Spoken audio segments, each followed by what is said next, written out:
Chains of the void. The silence of deep space was suffocating. Beyond the shattered hull of Earth's last orbital defenses, Zarkoth's warship drifted like a blackened monolith, blotting out stars as if the universe itself had surrendered to its presence. Inside, the air reeked of ozone and burning metal. The corridors pulsed with eerie, alien energy, alive in ways no machine built by human hands should be.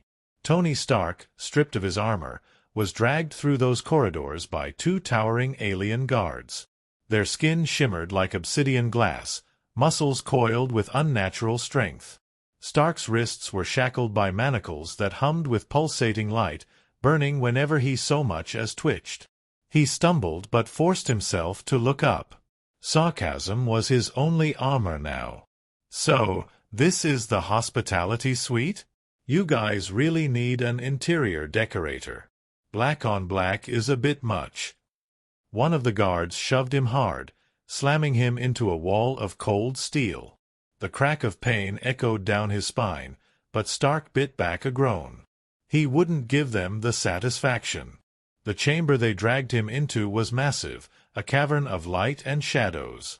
At its center stood Zarkoth, the alien warlord who had crippled Earth's defenses in less than a day.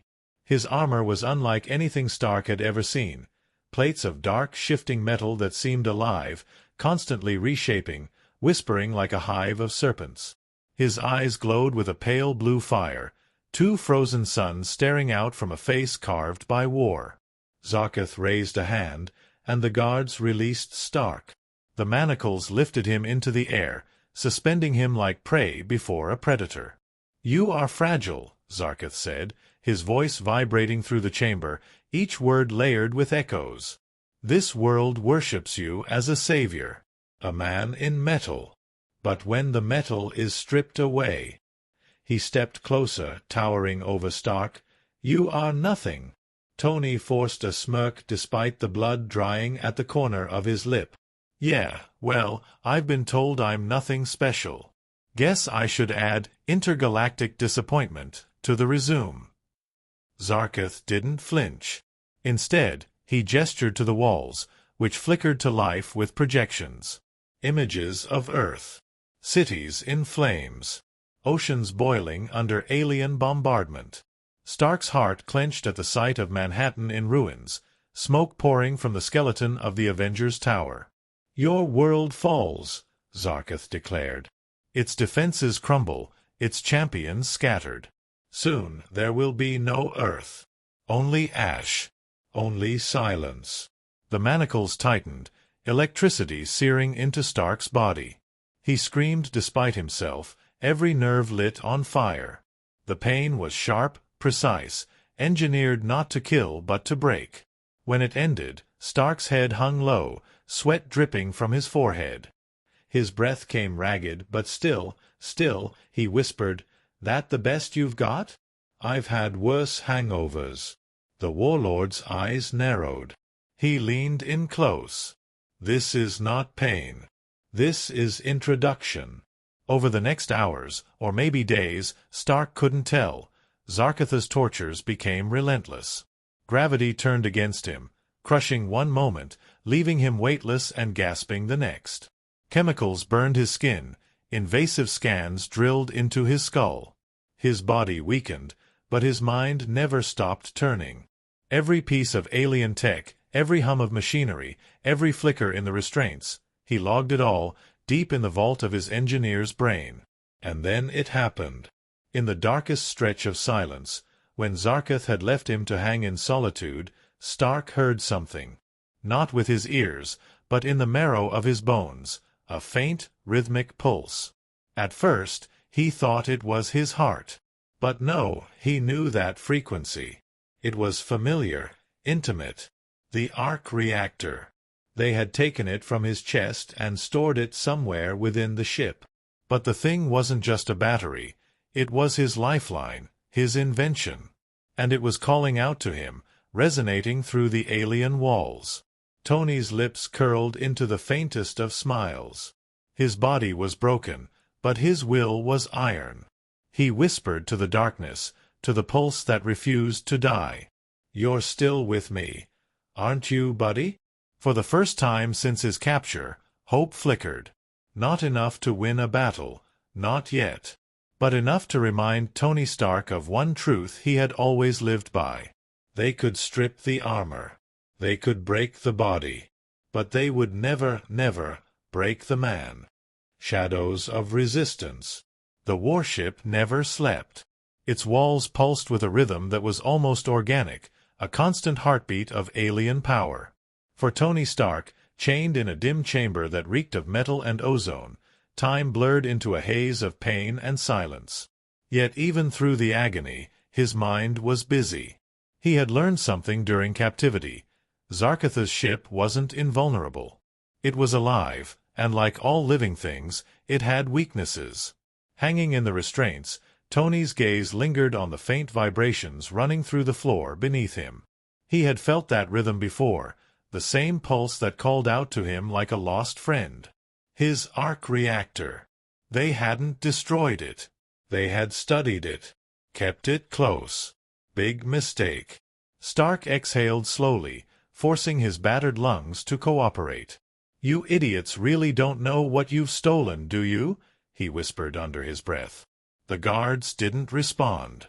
They were statues of obsidian muscle, emotionless, their glassy skin glinting in the cold light. But Stark had never been one to play by the rules of his captors. That night, if night could even exist in the vacuum of space, he put his plan into motion. The restraints holding him were advanced, yes, but not flawless. Each shock, each burn had taught him something about their energy flow. And Stark, even half-conscious and half-broken, had a knack for patterns. He waited until the ship dimmed into its rest cycle. Then, with a sharp twist of his wrist, he pressed his shackles against the humming panel embedded in the wall. Sparks leapt, searing his skin, but he gritted his teeth. His blood was already boiling. What was a little more pain? A flicker. A hiss. The restraints glitched, just long enough for him to slip one arm free.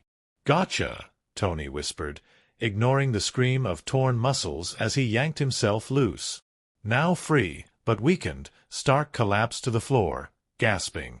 His body shook, but the adrenaline carried him forward. He crawled across the chamber toward the nearest console, its alien glyphs glowing like constellations. His fingers hovered, trembling, before he pressed a sequence. The ship hummed in response. A low vibration echoed in his bones. And then he saw it. A projection flickered into life, showing the storage vaults. His arc reactor glowed faintly inside a glassy pod, guarded but not unreachable. "Still beating, huh? You're tougher than me," Stark muttered, his lips curling into a faint smile. But the moment of triumph ended as quickly as it began. A door hissed open. One of Zarkoth's enforcers stepped in, towering and silent. Its crystalline body shimmered with shifting hues as it stalked forward. Tony's mind raced. No suit, no weapons, only his brain. The enforcer lunged. Tony rolled aside, barely, his ribs screaming in protest. His hand closed around a jagged shard of alien metal that had fallen from the wall. Not much, but better than nothing. As the enforcer swung again, Stark jammed the shard into the creature's arm joint. Sparks erupted. The alien bellowed in a soundless vibration that rattled the chamber. "Yeah, I know. Hurts, doesn't it?" Tony spat, staggering back. "Imagine how I feel." The fight was ugly. Stark was battered, bleeding, barely standing, but he fought with the stubbornness of a man who had nothing left to lose. Finally, with a desperate shove, he triggered the control panel. Energy surged, overloading the chamber's systems. The enforcer collapsed in a heap, its body twitching. Smoke filled the room. Tony coughed, his vision blurring. But he was alive. And more importantly, free. He stumbled into the corridor, dragging himself along the walls. His goal was clear: find the vault, recover the arc reactor, and rebuild something, anything that could help him fight back. But he wasn't the only one awake. As he limped through the endless corridors, he began to hear whispers, low voices carried by the living ship. They weren't alien guards. They were human. Stark's eyes widened as he rounded a corner and found them, a group of ragged prisoners, huddled in the shadows. Soldiers, scientists, survivors. Their eyes lit with recognition. "Stark?" one of them rasped. Tony smirked, though it hurt. "Yeah, it's me. Try not to look so disappointed." The group surrounded him, helping him to his feet. Among them was a young woman, her lab coat torn, her face smeared with soot. "We've been hiding, waiting for a chance. If you're here, maybe we have one." Stark's mind ignited with possibilities. Not only was he not alone, he had hands, brains, and courage around him. "All right, people," Stark said, his voice hardening with the edge of command. "Here's the deal. They think we're beaten. They think we're broken. But we're gonna prove them wrong. You help me get back what's mine." He clenched his fist, imagining the reactor's glow returning to his chest. "And I'll give us a fighting chance."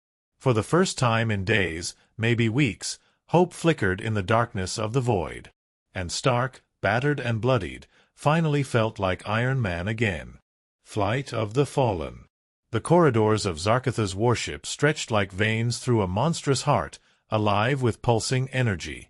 For Tony Stark, limping beside a ragged band of human survivors, every flicker of light was both a warning and an opportunity. He had one goal, the vault where his arc reactor was held. Without it, he was just a broken man. With it, he might just be Iron Man again. "Keep quiet," Tony whispered, pressing a finger to his lips as they crept through a side passage.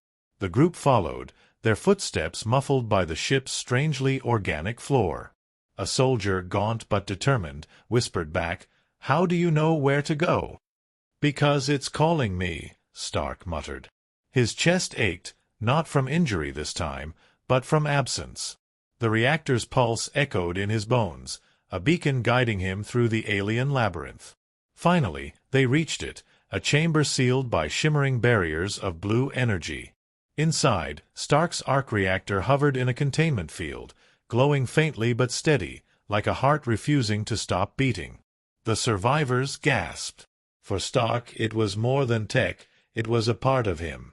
"Home sweet home," Tony whispered. But of course, nothing ever came easy. The chamber's guardians emerged, 3 enforcers, taller and deadlier than the one he'd fought before. Their crystalline bodies glistened like obsidian mirrors, and their movements were unervingly silent. "Back," Stark ordered, stepping forward instinctively, even though he had no armor. "Stay behind cover." The enforcers advanced. One raised a hand, unleashing a gravity pulse that hurled Stark across the chamber. He slammed into the wall, pain exploding in his ribs. Still, he pushed himself up. His eyes darted to the control panel beside the containment field. If he could overload it, maybe the arc reactor would break free. "All right, let's dance," Tony muttered, staggering forward. The first enforcer lunged. Stark ducked, barely, and grabbed a loose pipe ripped from the wall. He swung it like a bat, sparks flying as it connected. The creature reeled but didn't fall. Another survivor, a young soldier, opened fire with a scavenged alien weapon. The energy bolts ricocheted wildly, but one struck an enforcer square in the chest. It staggered back, giving Stark his opening. He dove for the console, his hands flying across alien symbols. The interface was strange, but code was code. Patterns revealed themselves. His fingers danced, blood smearing the keys, until the field around the reactor flickered. Almost. A massive hand wrapped around his neck, lifting him off the ground. Stark gasped, clawing at the enforcer's grip. Its glowing eyes stared into his, merciless. The survivors shouted, firing, throwing debris, anything to help. But Stark knew this was on him. His vision darkened, his breath failing. Then he jammed the alien shard he'd kept hidden into the creature's throat joint. The enforcer shuddered, released him, and collapsed in sparks. Stark hit the floor hard, coughing, dragging himself toward the reactor's containment field. His fingers slammed the final sequence. With a blinding surge of light, the field shattered. The arc reactor fell, clattering across the floor. Tony's heart leapt as he scooped it up, pressing it against his chest. He had no suit, not yet, but he had his power source back. Energy hummed against his palm, filling him with fire. The other enforcers roared, advancing. "Time to go," Stark croaked. The survivors rallied, covering him as they blasted a hole through a weaker section of the wall. Alarms blared, the warship trembling with fury. They fled into a hangar, where alien skiffs were docked like predators waiting to be unleashed. Stark's eyes locked onto one, a smaller craft, sleek, fast. "Everybody in!" he shouted, sprinting toward it. The survivors piled in as enforcers stormed into the hangar. Energy bolts rained down, scorching the walls. Stark slammed his hands onto the controls, which pulsed to life under his touch. Come on, fly for me," he muttered, fingers working furiously. The ship groaned, then roared. Its engines ignited, a scream of power shaking the bay. They blasted free, tearing through the hangar shield into the void of space. Behind them, Zarkoth's warship loomed, its immense bulk turning to pursue. Inside the skiff, the survivors cheered, but Stark wasn't smiling.